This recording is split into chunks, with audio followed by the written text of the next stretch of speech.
Hey guys, what's up? Welcome back to online classes and have a pleasant morning to all of you. Now, I, Ajay Kumar, your English teacher, is going to teach you a new topic, a new chapter that is The Schoolboy, a poem from NCRT book, chapter 5 from Honeydew, class 8. And this is a poem written by William Blake.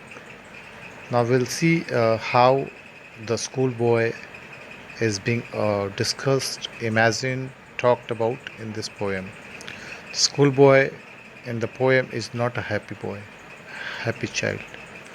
What make him unhappy? Why does he compare himself to be a bird that live in a cage or a plant that withers when it should bloom? Now इसमें कहता क्या है कि school boy जो है इसका इस poem में जो है बिल्कुल भी खुश बच्चे की तरह प्रेजेंट नहीं किया गया है, इमेजिन नहीं किया गया है। और उसको कौन सी ऐसी चीज़ें हैं जो उसको अप्रसन्न करती है, अनहैप्पी करती है, और क्यों वो स्कूल बॉय जो है खुद को एक लाइक बंद पिंजड़े में एक वो केज्ड वर्ड के हिसाब से बंद पिंजड़े में बंद पक्षी के जैसा महसूस करता है, या फिर एक ऐसे प्लांट से वो खुद को महसूस करता है, plant that withers when it should Bloom. वो जब खिलना चाहिए फूल को तब वो उजड़ रहा है। तो उन सारी चीज़ों से इसमें बच्चे को कंपेयर किया गया। I love to rise in summer morn when the bird sings on every tree, the distant huntsman winds his horn, and the skylark sings with me. Oh, what sweet company. So now let me explain you this poem stanza by stanza. So this is the first stanza what I have read for you, and I will request you all guys to also record this reading and send it on my personal WhatsApp so that I can listen to your voice reading the poem. So in this first stanza, the narrator is the poet is expressing about that it is a matter of utmost disappointment for speaker. ये जो है एक ऐसी विषय है जो speaker है, जो बताने वाला नरेटर है, उसके लिए एक डिसअपॉइंटमेंट वाली जो है ना एक बात है, वो बिल्कुल इसको पसंद नहीं करता है. And what is that? To attend the school in such a sweet summer morning where actually he wishes to enjoy the delight of summer. उसको गर्मी में एक्चुअली वो समर को एंजॉय करना चाहता था, तो उसको स्कूल भेज दिया जाता था.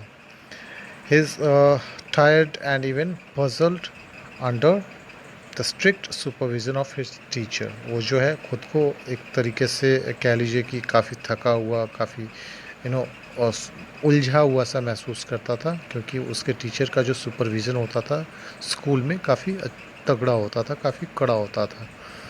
The phrase outworn refers to the eyes of the teacher that actually tires the boy. आप इसको कह सकते हैं कि जैसे जो टीचर है, मतलब एक फ्रेज यूज़ किया गया है कि आउटवर्न. तो आउटवर्न को अगर यहाँ पे रेफ़र किया जाए, that means the eyes of the teacher that actually tires the boy. वो जो आंखें शिक्षक की एक होती है, वही बच्चों को क्या करता है, थका देता है. Instead of enjoying the pleasure of summer, और बजाय कि वो अभी समर का को एंजॉय करता, उस प्लेजर को एंजॉय करता, the child has to compulsory attended the school. लेकिन बच्चों को जो है कंपल्सरी स्कूल जाना होता है. Where he spends his days in bedroom and sadness. तो इन सारी चीज़ों को लेके फर्स्ट स्टैंजा में बात किया गया है. Now will read the next stanza, that is but to go to school in summer morn, O it drives all joy away. Under cruel eye outworn, the little one spends the day in singing and dismay.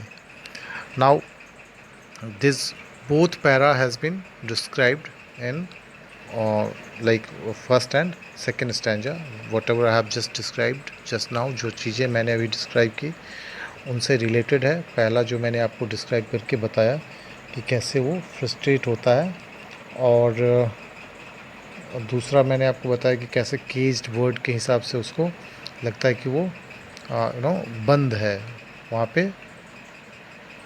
He is also talking about oh what sweet company.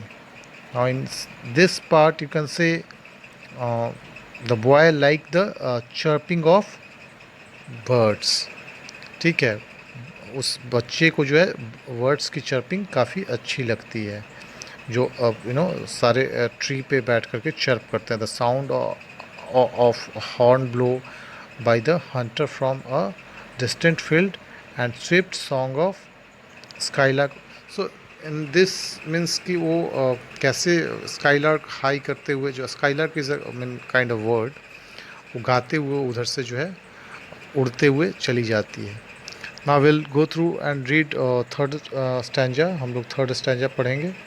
That is ah, then at time I drooping sit and spend many as an axis hour.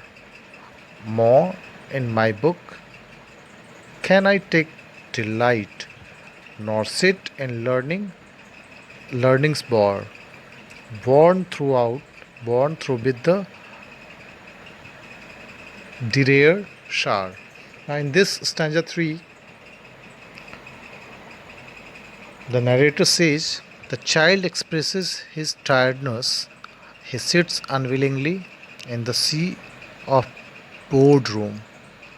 The child keeps under control the attack on him by harsh personality of the teacher and unnecessary lectures. That is the meaning. Lectures जो है उसको compare किया गया shower of meaningless words, and his urge for unchecked freedom, वो चाहता है कि उसको किसी तरीके से भी चेक ना किया जाए, इसकी आज़ादी उसको मिले। And the learning of birds refer to a garden. जो लर्निंग ऑफ बर्ड्स जो है वो किस चीज़ को रेफ़र करता है? Garden where the child can be taught in an interesting way. तो इस चीज़ से द लर्निंग ऑफ बर्ड्स को रेफ़र किया गया है। Only if nature accompanies him instead of school teacher. लेकिन इसके पीछे उसकी शर्त क्या है कि ये जो है नेचर उसको ये सारी चीज़ें सिखाए, नेचर उसको बताए, ना कि टीचर बताए। So this is the thing which he is asking from God, wishing for. Now will read the next stanza, stanza number 4। How can a bird that born for joy sit in cage and sing? How can a child, when fears annoy, but droop his tender wing and forget his youthful spring? Now you can see again the poet here. You can see कि आप poet जो है again he is compare a child with a bird. उसने फिर से जो है एक bird से compare किया है child को. And according to his view, a bird which is born cheerful, a fun-loving, can never sing sweet songs. If caged, similarly, a child, if remained under the umbrella of annoying fear tensions, the distrust of his teacher can never enjoy the natural instincts of joy and playfulness. कहता है कि जिस तरीके से पक्षी को he is just giving reason, बताता है कि जैसे कि उसके हिसाब से जो वो मानता है उसके अनुसार, जैसे a bird is born cheerful, एक जो छोटा सा पक्षी होता है काफ़ी चीयरफुल बॉर्न होता है और उसको काफ़ी शुरू से फन लविंग दिया जाता है, तो वो जो है काफ़ी अच्छा can never sing sweet song, वो कभी अच्छा और मीठा नहीं गा सकता है। कब? जब उसको उसमें केज में डाल दिया जाए, पिंजड़े में डाल दिया जाता है, तो चूँकि उसको शुरू से आदत होती है फन लविंग का और काफ़ी इधर उधर घूमने का, तो उसको अगर आप पिंजड़े में डाल दोगे तो उससे कभी आप स्वीट सॉन्ग एक्सपेक्ट नहीं करोगे। उसी तरीके से बच्चे भी वैसे ही हैं, जब तक आप उसको लाइक अनोइंग एक जो छतरी बन जाता है एनवायरनमेंट का, सारे लोग चीखते चिल्लाते रहते हैं उसके ऊपर, स्पेशली टीचर के बारे में इस पोम में बात हो रहा है। तो द पोएट सेज कि उसको जो है बिल्कुल भरोसा ही उठ जाता है, मतलब of his teacher can never enjoy the natural instinct. जो वो शिक्षक की बात बता रहा है कि वो शिक्षक कभी भी उस बच्चे का जो एक बच्चे का एक प्रकृति जो होती है, उसका जो एन्जॉयमेंट होता है, उसकी उसकी लाइक ऊट पटांग बातें जो होती है बहुत कुछ सिखाती है। तो उस चीज़ के बारे में पोएट बात कर रहा है। एंड पोएट ऑल्सो सेज कि Indeed a world full of a rigid course of discipline with a ruthlessly take away the beautiful spring that is the childhood। उस चीज़ से कंपेयर करता of a person's life.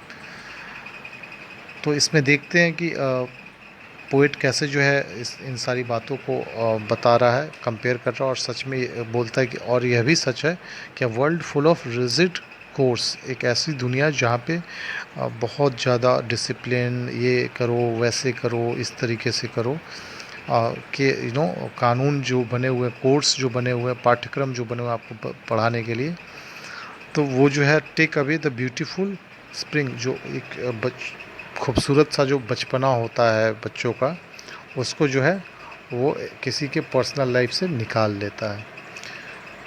So guys we have read till stage this stanza 4, and we will continue reading in next part of the video from stanza 5.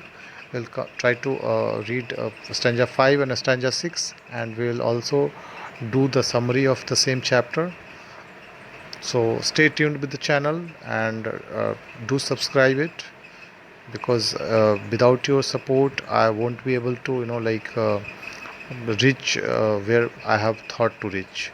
So I want your support, I need your support. Thank you everyone, have a nice day.